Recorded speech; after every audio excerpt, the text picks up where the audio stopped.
Welcome back to Dad Ruins Everything. Last time I ruined recycling, and that one actually made me sad. Whatever. I'm going to keep washing, sorting, and recycling despite what I found. Today I ruined something trendier, Ozempic. And while I'm at it, I'll ruin the other GLP-1 receptor agonists too.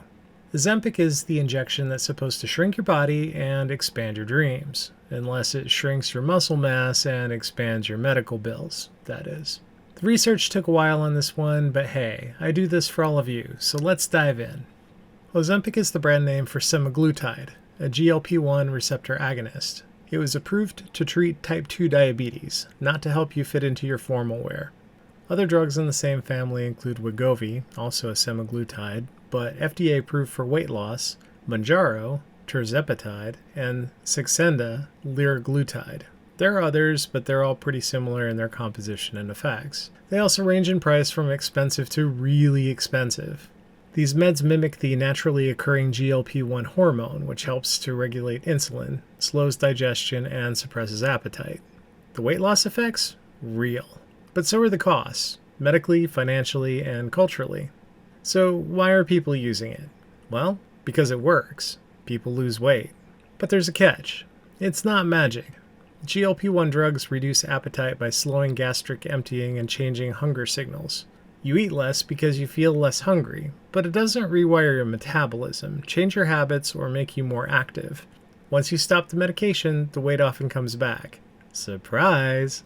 Oh, and the side effects? They range from annoying to horrific. Nausea, vomiting, diarrhea, constipation, fatigue, gallstones, pancreatitis, and thyroid tumors. Those only in rats, so far. There's also the low-key eating disorder behavior it encourages. Oh, I just forget to eat now. That's not a life hack. That's a medical intervention suppressing your basic survival instinct. Ozempic was approved for diabetes, but it became a weight loss phenomenon thanks to off-label prescribing, celebrity endorsements, and a TikTok-fueled frenzy.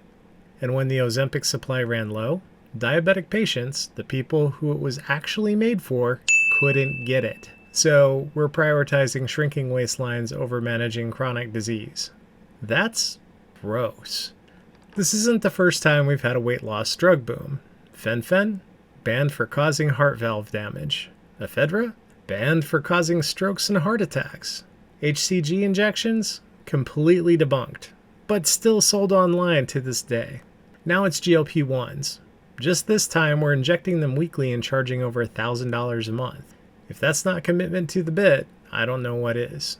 With $40 billion in revenue in 2024 and projections for $52 billion in 2025, it's clear that the popularity won't be waning anytime soon. Those numbers are for the US. I couldn't source great research on what the worldwide numbers are like, but it appears that the US may make up to 80% of the global market. That's despite us having less than 4.5% of the world's population. I'm not sure what conclusions can be drawn from that, but they don't seem that positive. The price of GLP-1s mean that we can't ignore the class implications here. These drugs are expensive. Insurance coverage is spotty, and increasingly this type of drug is being dropped from the formularies of insurance plans. And weight loss is increasingly treated as a luxury, even though obesity rates are higher in communities with less access to healthcare, fresh food, or safe places to exercise. So now we've medicalized being thin, and if you're not on the latest $1,000 a month injectable trend, I guess you're just not trying hard enough. So what happens in the long term? I mentioned fen-phen earlier, but it's contextually important as it was initially a celebrated weight loss treatment. If you were paying attention in the early 1990s, the cultural moment felt pretty similar to what's happening with Ozempic now, and that was without the benefit of social media as we know it today. After about 5 years, fen-phen was banned for causing heart damage and even killing some people. 5 years! Unless you're needing to take something truly life-saving, examples like this are why it's not necessarily great to be on the beginning of a trend. Here's the million-dollar question, and in this case, that number's not even hyperbole. What happens if you stay on a GLP-1 drug like Ozempic for years?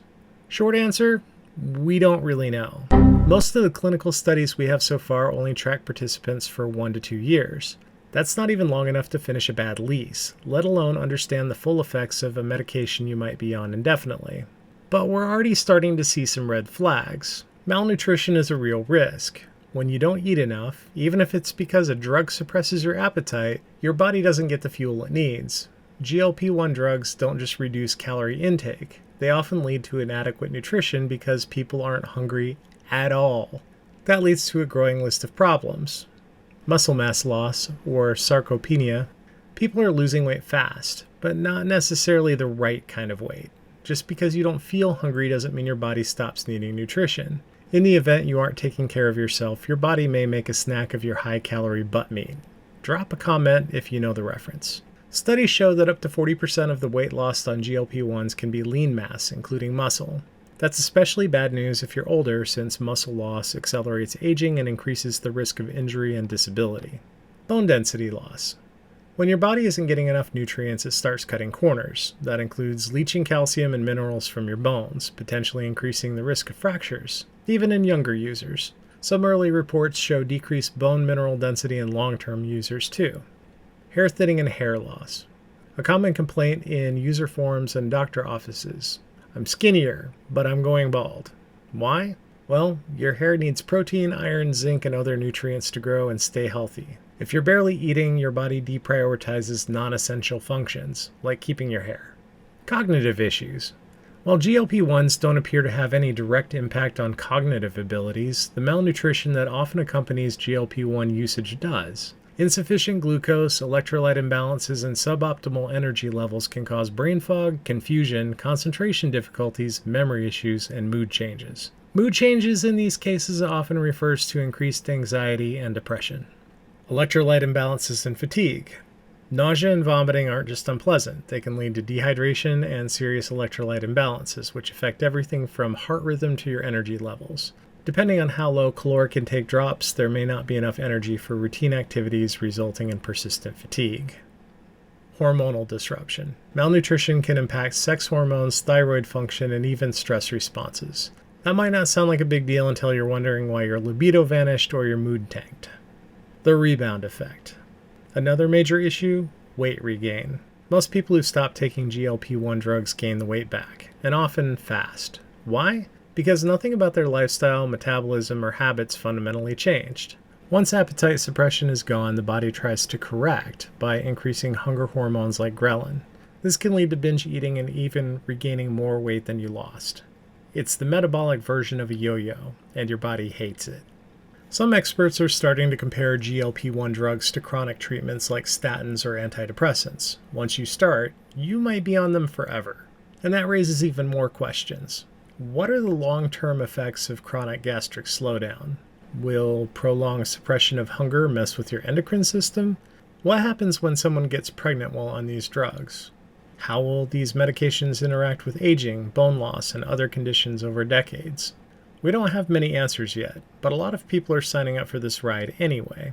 But there are some answers we do have. Some of the impact is potentially permanent. Bone density loss, for example, can be difficult or impossible to reverse. Muscle mass loss isn't technically permanent, but it also can be extremely difficult to reverse. Some hair loss may reverse, but most people that experience hair loss will have permanent thinning. If you have problems with your pancreas or gallbladder, the damage is likely permanent.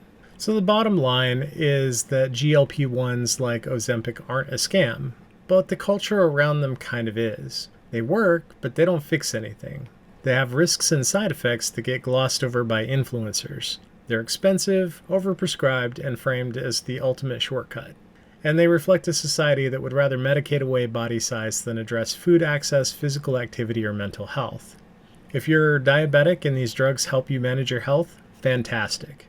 There's also a compelling case to be made if someone's weight presents an immediate health risk to them. In those cases, the downsides of GLP-1s may be less impactful than the health effects of the weight.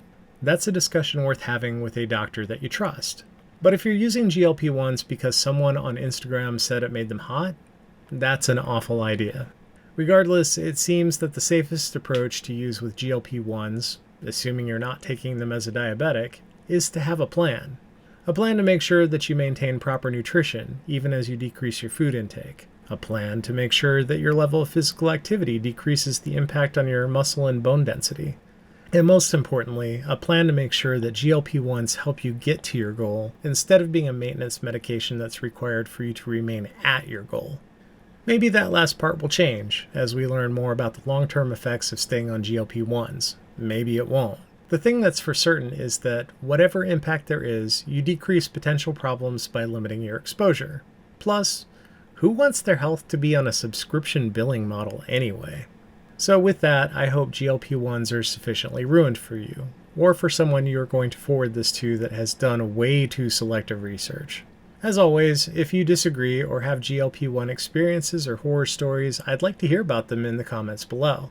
Likewise, if you have ideas for what I should ruin next, comment below. If you liked this video as much as I enjoyed making it for you, hit that like button and subscribe. I'm just getting this thing started and I could really use your help. Thanks, and have an awesome day.